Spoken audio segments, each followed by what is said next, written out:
Global വില്ലേജിൽ ഒരുപാട് തവണ പോയിട്ടുണ്ടെങ്കിലും ഇവിടെ ഒരു പാസ്പോർട്ട് കിട്ടും എന്നുള്ളത് ഈ ലാസ്റ്റ് പോയപ്പോഴായിട്ട് അറിയാൻ കഴിഞ്ഞത്. നമ്മുടെ ഇന്ത്യൻ പാസ്പോർട്ടിൻ്റെ ഒക്കെ അതേപോലൊക്കെ തന്നെ ഇരിക്കും കാണാനായിട്ട്. ഇത് അവിടുത്തെ ഗ്ലോബൽ വില്ലേജിലെ കസ്റ്റമർ കെയറിൻ്റെ ആ സെക്ഷനിൽ ചെന്ന് കഴിഞ്ഞാൽ 10 റംസ് കൊടുത്താൽ മതി, നമുക്കൊരു പാസ്പോർട്ട് കിട്ടും. ഇത് ശരിക്കും നമ്മുടെ ആ ഒരു നീല കളറിൽ നമ്മുടെ ഇന്ത്യൻ പാസ്പോർട്ട് എങ്ങനെ ഇരിക്കുന്നു അതേപോലത്തെ ഒരു ഫീൽ ഉണ്ട്. പിന്നെ ഓപ്പൺ ചെയ്ത് കഴിഞ്ഞാൽ നമ്മൾ പാസ്പോർട്ടിൽ എങ്ങനെയാണോ അതേപോലെയുള്ള ആ പേരും ഡീറ്റെയിൽസും നമ്മുടെ ഫോട്ടോ വെക്കാനുള്ള ആ സെയിം ഇന്റർഫേസ് തന്നെയാണ്. പിന്നെ ഇതിനകത്ത് നമുക്ക് ഇപ്പം നമ്മുടെ പാസ്പോർട്ട് ഉപയോഗിച്ച് നമ്മൾ ഓരോ കൺട്രിയിലേക്ക് ട്രാവൽ ചെയ്യുമ്പോൾ നമുക്ക് അവർ ആ കൺട്രിയിലേക്ക് എൻ്റർ ചെയ്ത് കഴിയുമ്പോൾ ഒരു സീല് കിട്ടുമല്ലോ, ഒരു പാസ്പോർട്ടിനകത്തൊരു സീല് കിട്ടും. അതുപോലെ ഗ്ലോബൽ വില്ലേജിലുള്ള ഓരോ കൺട്രീസ് നമുക്ക് കയറി ഇറങ്ങുമ്പോൾ അവിടുത്തെ ഓഫീസിൽ പോയിട്ട് നമുക്ക് ഇതേപോലെ സീൽ ചെയ്യാം.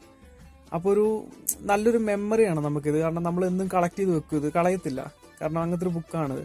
പിന്നെ ഇതിൻ്റെ ഏറ്റവും പുറകിലായിട്ട് അവിടെയുള്ള പവലിയൻസ്, അതായത് കൺട്രീസിൻ്റെ എല്ലാ ലിസ്റ്റ് നമ്പർ ചെയ്ത് കൊടുത്തിട്ടുണ്ട്. പിന്നെ അതേപോലെ തന്നെ അതിൻ്റെ അപ്പുറത്ത് അതിൻ്റെ ഡീറ്റെയിൽ ആയിട്ടുള്ളൊരു